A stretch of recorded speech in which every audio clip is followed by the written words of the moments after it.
Assalamualaikum warahmatullahi wabarakatuh. Selamat datang kembali di tutorial pertanian berlanjut.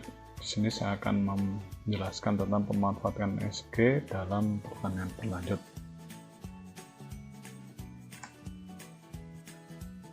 Untuk capaian pembelajaran, yang pertama, mahasiswa mampu memahami aplikasi CIS pada pertanian berlanjut dalam menganalisis karbon. Yang kedua, mahasiswa mampu membuat perencanaan tata ruang suatu wilayah atau lanskap secara sistematis dan berkelanjutan. Pemanfaatan data spasial untuk dapat digunakan atau dianalisis dengan berbagai teknik yang melibatkan fungsi perhitungan secara evaluasi logis untuk memperoleh informasi baru yang berkaitan dengan keruangan atau posisi berupa peta. Fungsi kepadatan penduduk, prediksi atau resiko bencana alam, perhitungan unsur hara atau biomasa, persebaran hama dan penyakit, dan lain-lain. Dalam fungsi lanskap, fungsi SG dapat digunakan dalam aspek pertanian berlanjut. SG juga dapat dimanfaatkan dalam menjalankan fungsi lanskap, salah satunya adalah perhitungan karbon. Selanjutnya mari kita mulai tutorial kali ini.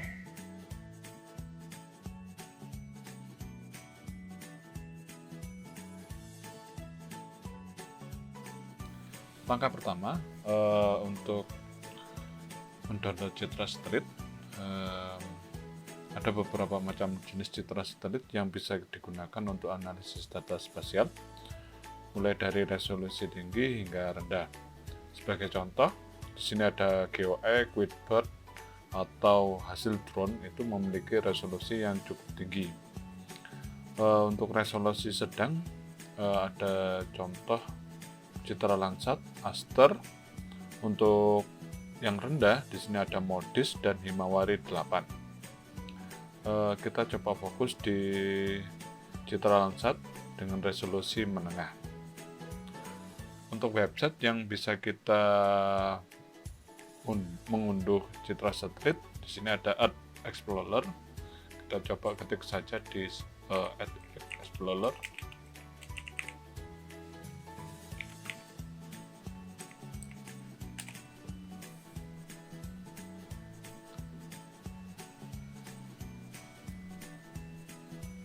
Oke, seperti ini untuk tampilan dari website yang kita bisa download untuk YSGS. Oke, sebelumnya kita coba login terlebih dahulu agar untuk proses mengunduh itu lebih mudah. Berikutnya yaitu kita mencoba membuat kriteria dengan cara memasukkan area yang kita akan pilih.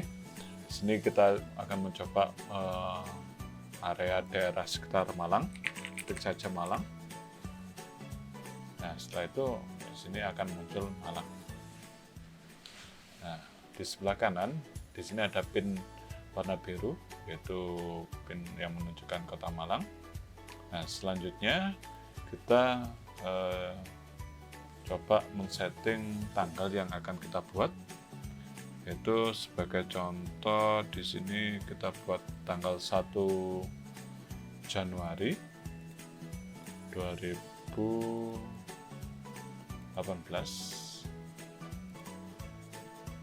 Nah, kita pilih seperti ini. Untuk yang terakhirnya kita pilih 1 Agustus 2020. Nah, setelah itu kita pilih data set. Nah, di sini ada Landsat untuk pilihannya. Terus di sini kita pilih Landsat Collection 1. Kita pilih Landsat Collection 1 level 1. Nah, di sini ada Landsat 8. Kita centang. Setelah itu di kriteria tambahan ada additional kriteria. Di sini kita tambahkan untuk jumlah awannya atau cloud-nya yang kurang dari 10%. Terus yang di screen-nya itu 10% dan untuk indikatornya di day atau di siang hari untuk pengambilan citranya.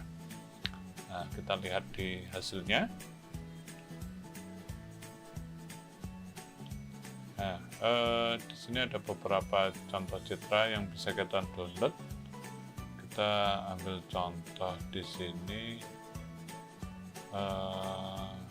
Kalau di sini ada show footprint sama untuk melihat citranya. Nah, kita coba lihat. Nah, di sini awannya cukup sedikit. Kita bisa download langsung pakai download option. Nah, di sini setelah ada download ini, kita pilih dengan level 1 Geotiff Data Product. Itu kita download.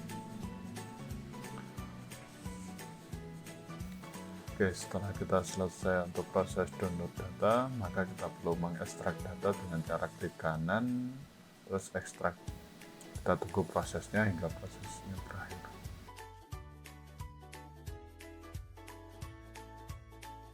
Proses ekstrak data sudah selesai. Kita coba lihat data yang semulanya 900 MB, sekarang menjadi 1,65 GB. Kita buka aplikasi ArtsMap.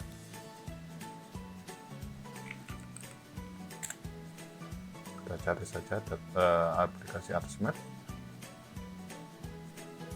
Oke, setelah aplikasi ArtsMap terbuka, maka langkah selanjutnya yaitu kita coba masukkan datanya. Kita gunakan, ada dua cara untuk memasukkan, bisa menggunakan katalog seperti ini. Kita arahkan ke folder kita masukkan multispektralnya ini dengan band 8. Kita tunggu prosesnya.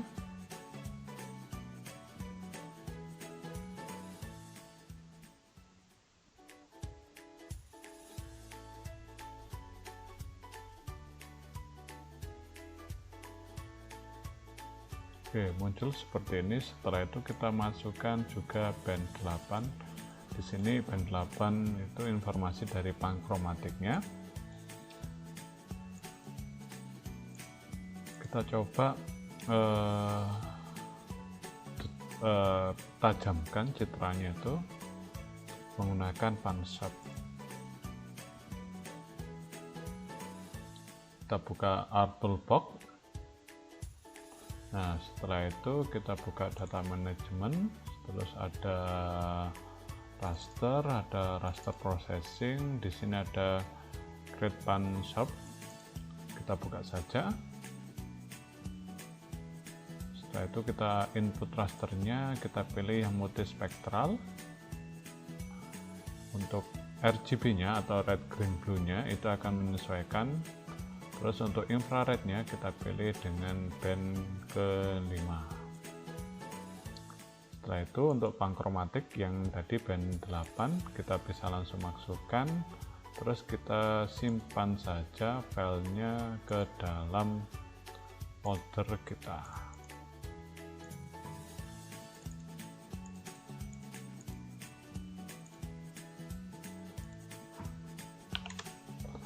Oke, kalau sudah di-oke saja.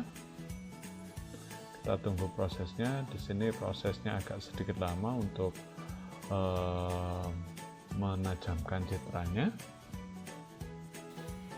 Setelah kita selesai untuk melakukan proses pansap, penajaman citra, maka langkah selanjutnya yaitu kita coba potong citra yang sudah ada ini menggunakan tools export data.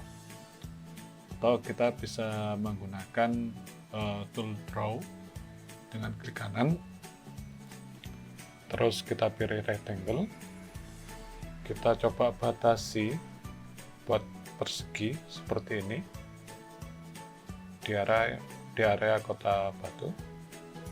Nah, setelah itu kita klik kanan, data, export data. Oke, di sini saya akan memberi nama LC08 2019, yang artinya ini Landsat 8 tahunnya tahun 2019. Terus saya select grafik sesuai dengan batas grafiknya, terus saya oke. Saya yes.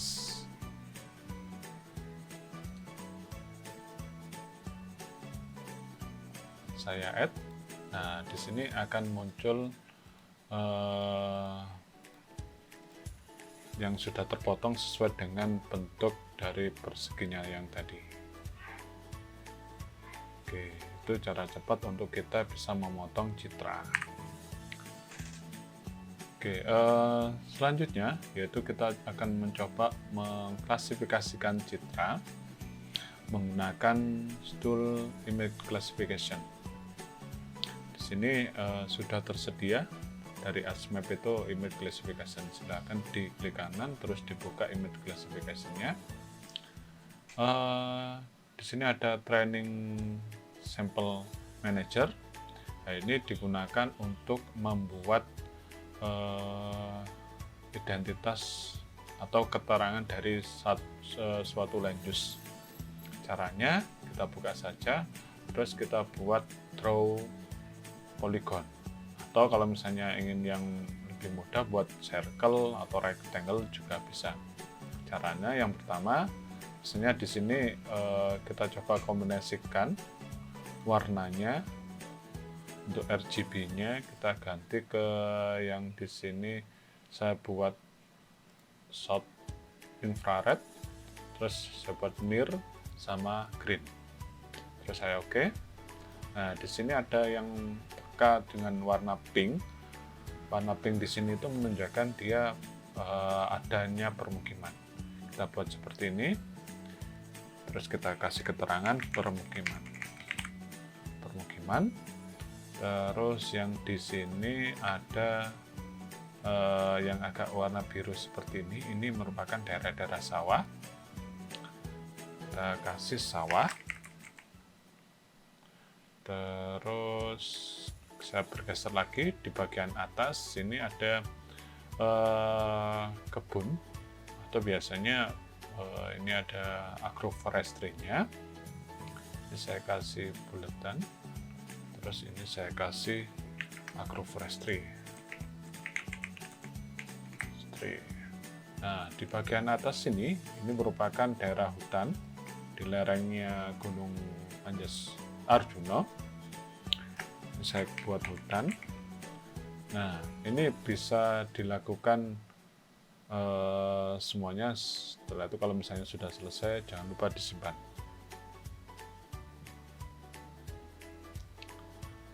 Oke, nah misalnya di sini untuk training areanya ada yang untuk memperbanyak training area. Nah, seperti ini juga sama-sama hutan, maka kita perlu menggabungkannya. Caranya kita blok dua-duanya hutan ini, kita merge. Nah, ini bisa menjadi langsung jadi satu. Untuk selanjutnya, jika kita sudah membuat training set area yang seperti di layar, maka langkah selanjutnya yaitu kita harus menyimpan yang namanya signature-nya. Dengan cara kita pilih signature ini dengan kode LC08/2019. Ini lebih enaknya kalau kita simpan di local disk paling luar. Nah, biasanya pengalaman saya kadang ketika kita mau mengklasifikasikan pakai maximum length itu mesti ada kegagalan karena dia filenya itu berada di dalam folder. Oke, kita tunggu prosesnya. Langkah selanjutnya kita bisa langsung mengklasifikasikan pakai maximum length. Kenapa kita pilih klasifikasi ini? Karena maximum length itu dia membaca pixelnya atau digital numbernya itu kalau misalnya ada sawah yang sama dengan dia itu akan dia terbaca kan bisa jadi satu gitu. Cut.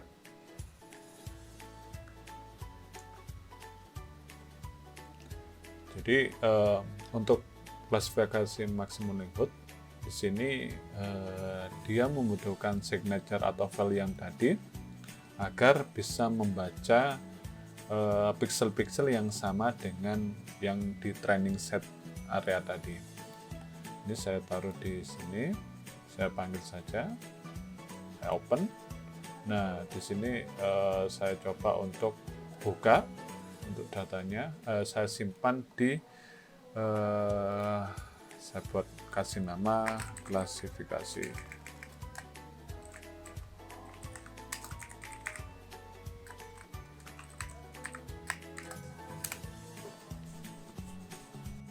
Berikut ini adalah hasil dari klasifikasi citranya.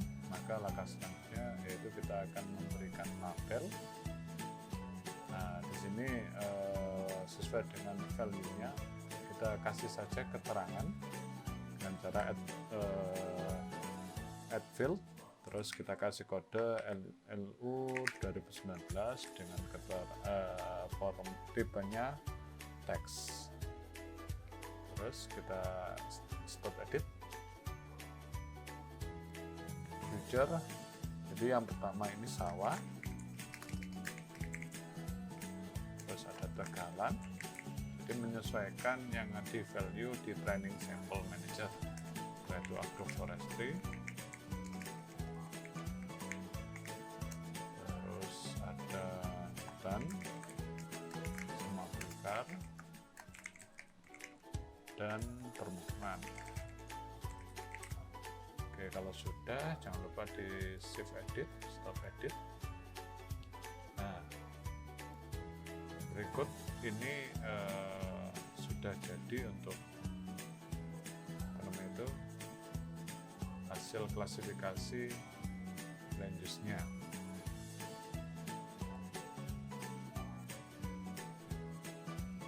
Kita coba ganti warnanya, kita coba sesuaikan.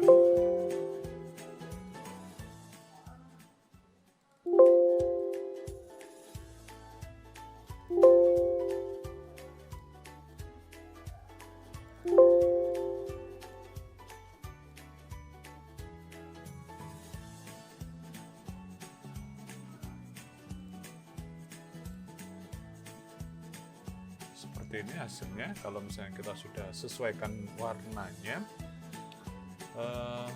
langkah selanjutnya yaitu kita bisa memotong sesuai dengan batas administrasi atau batas das sesuai dengan keinginan kita.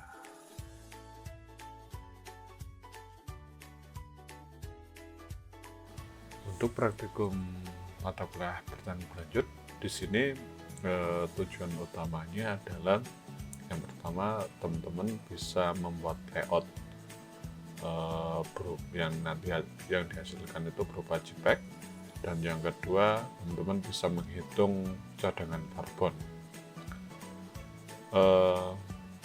Di sini kita akan mencoba untuk membuat analisis perubahan lahan terlebih dahulu, yakni dengan membandingkan tahun 2002 dengan 2019.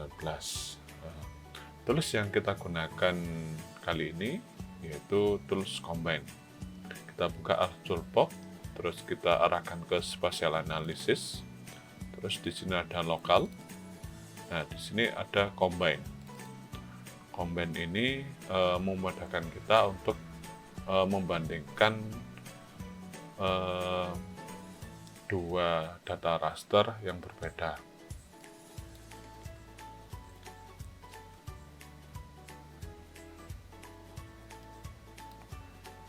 Oke, setelah dua data raster ini kita masukkan, baru kita arahkan ke folder kita. Saya kasih combine dengan kode 2002 2019 dengan format TIFF. Oke.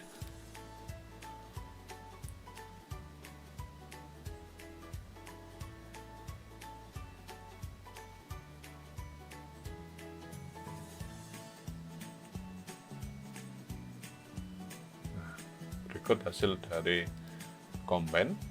Setelah itu kita akan mencoba menghitung luasannya dengan cara membuka atributnya dengan klik kanan, terus open atribut. Setelah terbuka, maka langkah selanjutnya yaitu kita akan mencoba menjoin data atribut yang dari tahun 2002 dan tahun 2019. Caranya di sini ada tabel option, kita klik, terus ada join and relate. Setelah itu kita pilih join. Nah, untuk yang pertama kita pilih yang tahun Landsat 2002. Terus untuk pilihan yang paling yang pertama ini kita pilih yang batu kelas 1. Terus untuk yang akan kita joinkan itu value-nya. Setelah itu kita oke, di yes saja. Nah, ini baru satu keterangan. Nah, yang kedua, kita bisa menjoin lagi, tapi yang tahun 2019. Bedanya, yang pertama ini kita pilih batu kelas 2, terus yang ketiga ini kita pilih sama kayak yang tadi dengan value. Setelah itu kita oke. Nah, agar data ini bisa menjadi satu data yang menjadi satu data, maka kita perlu mengekspor datanya dengan cara klik kanan, data, ekspor data. Nah, kita kasih nama hasil 2002 2019. Kita oke. Kita yes saja. Nah, hasilnya seperti ini. Untuk membandingkan datanya, kita coba kita perlu mengetahui yang namanya cell size-nya. Maka di sini kita buka properties, klik kanan properties. Setelah itu untuk source-nya kita lihat ini cell size-nya itu 15 kali 15. Berarti artinya di sini untuk luasannya itu 225 meter persegi. Nah, kita perlu menghitung luasannya dengan cara luasan 1 pixel kita kalikan dengan count. Tapi sebelumnya kita tambahkan field baru dengan nama luasan. Luasan dengan satuan hektar. Nah, kita buat float agar nanti yang kita untuk data yang kita miliki itu ada komanya. Nah, untuk precision-nya ini kita buat 50 dan scale-nya itu buat 2. Artinya kalau 2 di sini nanti ada 2 angka di belakang koma. Kita oke. Nah, langkah selanjutnya kita gunakan yang namanya field calculator. Nah, di sini ada count yang kita kalikan dengan 225. Itu satuannya masih ketika count dikalikan luasan itu satuannya masih meter persegi, maka kita perlu membaginya dengan 10.000 agar satuannya menjadi hektar. Nah, seperti ini hasilnya. Maka langkah selanjutnya kita coba buka data mentahnya di Windows Explorer. Caranya ya kita buka Windows Explorer. Setelah itu kita buka di hasil. Nah, di sini ada salah satu format data, yaitu format data DBF atau database file. Untuk selanjutnya kita coba buka Excel. Kita bisa menggunakan bantuan Excel untuk membuka data database ini. Kita buka saja. Nah, di sini agar database-nya itu tidak rusak, maka kita perlu mengcopy datanya. Caranya kita klik kanan, terus kita move or copy. Setelah itu kita buat Excel baru dengan new book. Kita create a copy. Nah, saya close saja. Di sini sudah ada keterangannya. Tinggal ada tools yang ada di Excel ini untuk memudahkan kita membuat rangkuman. Caranya kita blok semuanya. Setelah itu kita pilih insert, kita pilih pivot table. Nah, di sini pivot table-nya sudah semua yang kita pilih tadi. Setelah itu kita buat worksheet yang baru. Setelah muncul pivot seperti ini, maka kita coba masukkan data row-nya. Data row-nya ini saya buat yang line use tahun 2019, dan untuk kolomnya saya buat tahun 2002. Terus untuk value-nya saya akan membuat di luasan hektar. Nah, di sini kita bisa ketahui. Terus kita bisa memilah data-data yang dirasa masih masuk akal. Setelah selesai kita memilah data, hasilnya seperti ini. Artinya ini saya coba tambahkan lagi untuk keterangannya.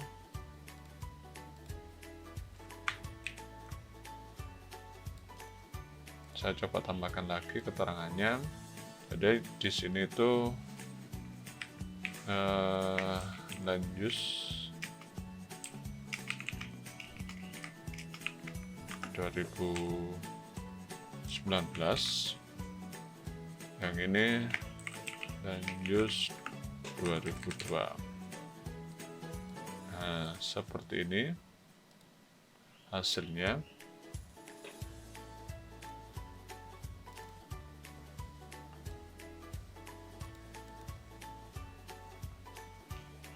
Oke, jadi ada perubahan dari yang awalnya agroforestry menjadi permukiman sebesar 79 hektar, dan agroforestry menjadi tegalan itu sekitar 279 hektar, dan yang hutan menjadi tegalan itu sekitar 575 hektar.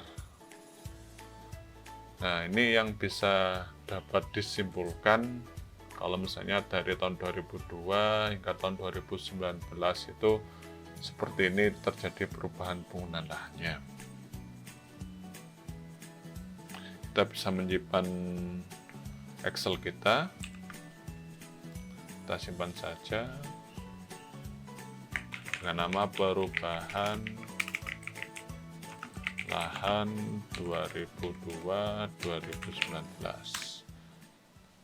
Langkah yang terakhir yaitu layout peta. Kita akan coba melihat perubahan penggunaan lahannya. Ini kita coba buat terlebih dahulu untuk atributnya. Kita buka atributnya.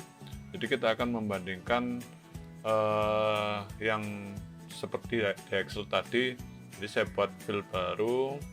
Nah, di sini ada perubahan lahan, agroforestry menjadi permukiman, agroforestry menjadi tegalan, hutan menjadi tegalan, sawah menjadi permukiman, semua belukar menjadi sawah. Nah,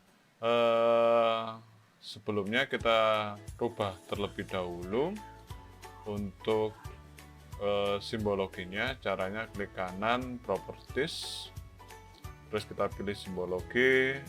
Untuk value field-nya kita rubah menjadi ke perub 0219 aslinya. Nah, untuk yang kosong ini saya remove saja.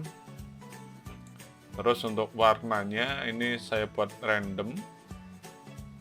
Yang penting warnanya itu kelihatan kontras. Saya oke. Nah, saya kasih untuk headingnya, untuk saya rubah menjadi perubahan lahan. Oke, seperti ini hasilnya. Ini merupakan hasil dari perubahan lahan, tinggal nanti kita sesuaikan dengan warnanya. untuk langkah selanjutnya yaitu layout peta. Kita coba buka di layout view.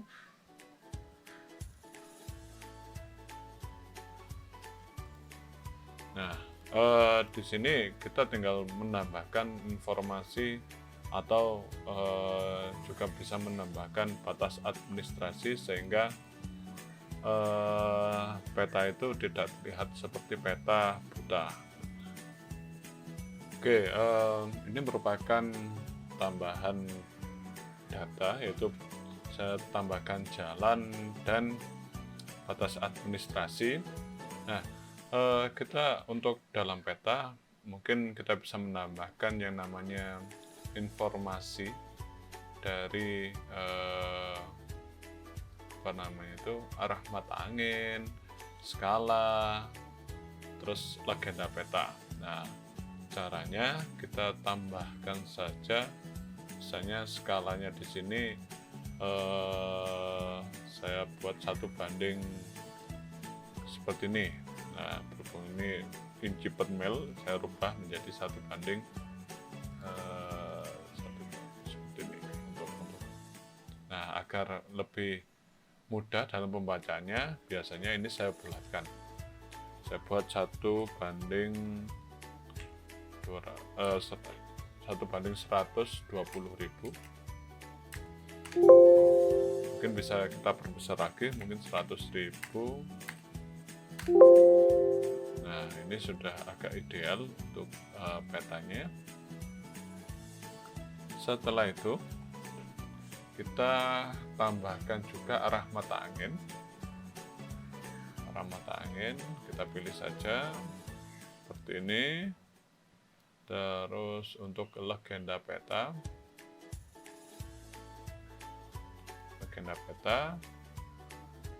untuk batas admin saya tidak masukkan, saya cuma memasukkan jalan sama hasil perubahan lahannya. Nah, untuk ukurannya saya akan mencoba merubah dengan klik kanan properties, terus saya pilih item.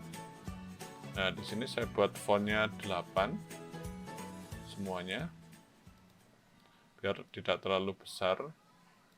Terus untuk legendanya ini saya buat 8 juga untuk fontnya, kalau 15 itu terlalu besar. Oke, langkah selanjutnya yaitu menghilangkan layer, keterangan layernya. Nah, ini saya hapus saja untuk keterangan layernya. Nah, seperti ini hasilnya.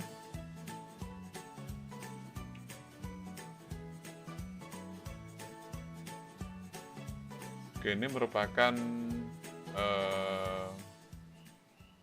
berhubung ini tidak ada jalan tolnya, saya akan remove saja jalan tolnya.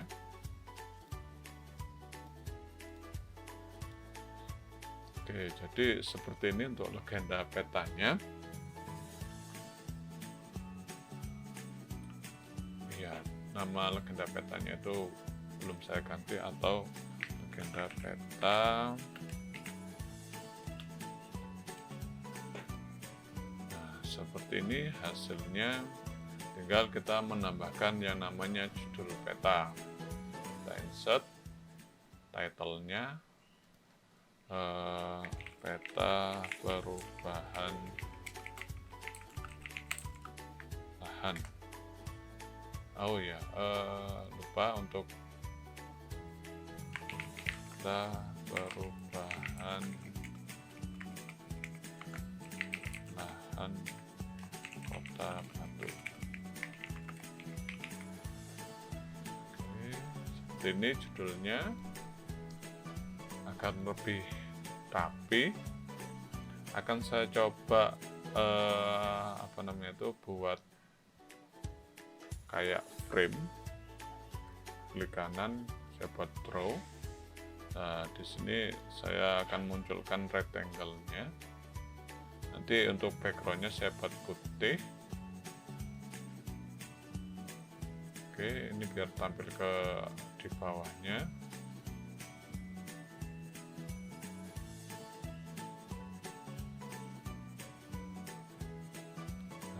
saya rubah dulu backgroundnya menjadi putih, dan yang di legendanya biar jadi satu dengan arah mata angin dan skalanya. Ini juga saya buat agak ke atas sedikit, saya taruh yang di atasnya. Nah, untuk gridnya, caranya klik kanan properties, terus di sini ada grid, new grid, terus saya buat grid regul untuk intervalnya saya coba 30 detik dulu, kita lihat hasilnya.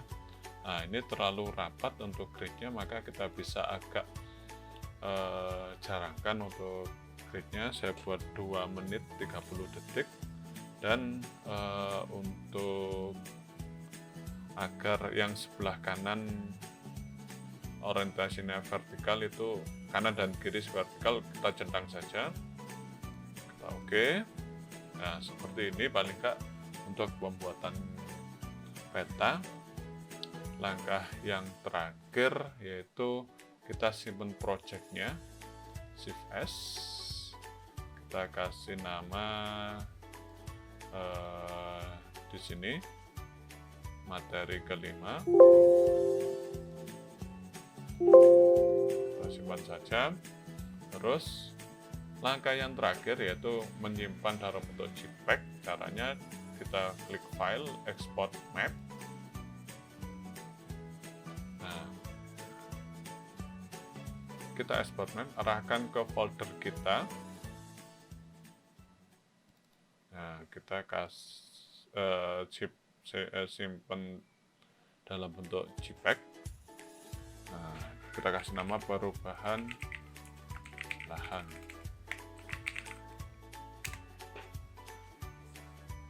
Kita lihat hasilnya. Nah, ini merupakan hasil dari perubahan lahan yang ada di Kota Batu. Sekian untuk praktikum membuat peta perubahan lahan.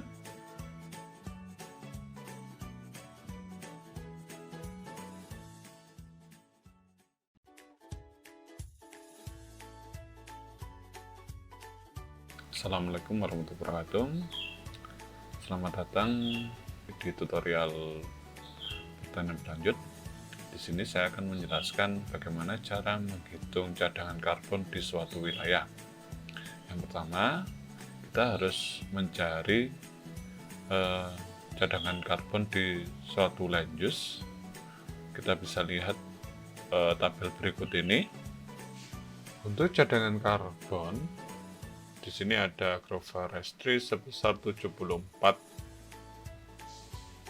per hektar. Untuk hutan alami ada 253, dan yang terakhir tegalan itu ada 43. Dan yang terakhir tegalan itu 43,05 hektar. Jika sudah mengetahui tabel yang sebelumnya tadi, maka langkah selanjutnya yaitu kita tinggal mengkalikan antara data luasan suatu wilayah dikalikan dengan karbon. Oke, tanpa lama-lama lagi kita buka saja open attribute table-nya. Setelah itu kita kasih cadangan karbon atau field baru dengan cadangan karbon. Saya kasih J-stock.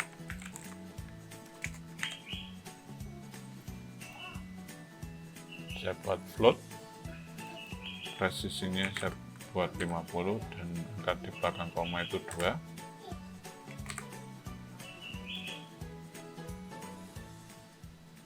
Tinggal kita masukkan saja nilai-nilainya dengan kita sesuaikan dengan tabel sebelumnya. Jika field sudah kita buat, maka selanjutnya yaitu proses editing, yaitu kita klik kanan, edit feature, start edit. Nah, untuk sawah di sini untuk cadangan karbonnya sebesar 43,05. Terus untuk tegalan juga sama 43,05. Untuk agroforestry ada 74,63, untuk hutan ada 253,24, untuk semak belukar 55,67, dan permukiman 5. Nah, setelah itu baru kita shift edit. Untuk langkah selanjutnya yaitu kita menghitung cadangan karbon pada tahun 2019. Caranya kita buat tambah field baru. Kita kasih land use stock. Nah, kita buat float. Untuk precisionnya 50, untuk skillnya 2. Setelah itu kita klik kanan di bagian atas fieldnya ini, terus kita pilih field calculator. Untuk menghitung luasan itu kita gunakan count yang kita kalikan dengan 15 kali 15 untuk cell size-nya, dan dibagi dengan 10.000 sehingga menjadi luasannya hektar. Setelah itu kita kalikan dengan stock. Untuk rumusnya seperti ini. Jadi untuk keterangannya, count-nya ini jumlah pixel yang ada, kita kalikan dengan 15 kali 15 itu ukuran cell size-nya, yang satuannya masih meter, dan untuk 10.000 ini kita bagi yang luasan meter menjadi hektar. Kita oke. Kita tunggu prosesnya. Nah, seperti ini untuk cadangan karbon yang ada di Kota Batu. Nah, untuk yang 2007 sama seperti itu. Jika sudah, maka kita melanjutkan ke proses yang berikutnya. Di sini ada data yang tadinya perhitungan stock, maka langkah selanjutnya kita coba buka Excel. Kita buka database yang tahun 2002 dan 2019. Kita buka kedua database ini. Kita buka cek saja. Nah, kita jadikan satu data dengan cara klik kanan, move or copy. Kita buat new book, kita create a copy saja agar datanya tidak rusak. Terus yang 2002 juga seperti itu, kita taruh yang di book 1. Nah, seperti ini jadinya. Agar memudahkan kita menjadi satu, saya copy saja dengan nama stock. Oke, kita copy untuk keterangan land use dan stocknya di sheet yang baru tadi, dan yang kedua yang ini juga sama, yang tahun 2019. Nah, kita coba rapikan datanya. Kita gunakan saja data yang land use stock saja, dan yang ini kita ganti land use. Untuk stock yang ini tahun 2002, terus yang ini 2019. Nah, sudah datanya seperti ini. Langkah selanjutnya yaitu kita buat tabel ya, kita pilih insert, terus kita pilih rekomendasi chart, kita pilih all chart, kita pilih yang stick kolom. Nah, kita pilih yang ini, kita oke. Nah, di sini kita tinggal merapikan data cadangan karbonnya. Kita rubah terlebih dahulu warnanya. Di sini untuk warna sawah itu warna agak biru muda. tegalan itu saya kasih warna kuning, agrofresh tree itu hijau muda, untuk hutan saya di hijau tua, semak belukar agak coklat, dan permukiman ini warna pink. Nah, seperti ini. Sekian dari saya untuk tutorial analisis spasial di pertanian berlanjut. Wassalamualaikum warahmatullahi wabarakatuh.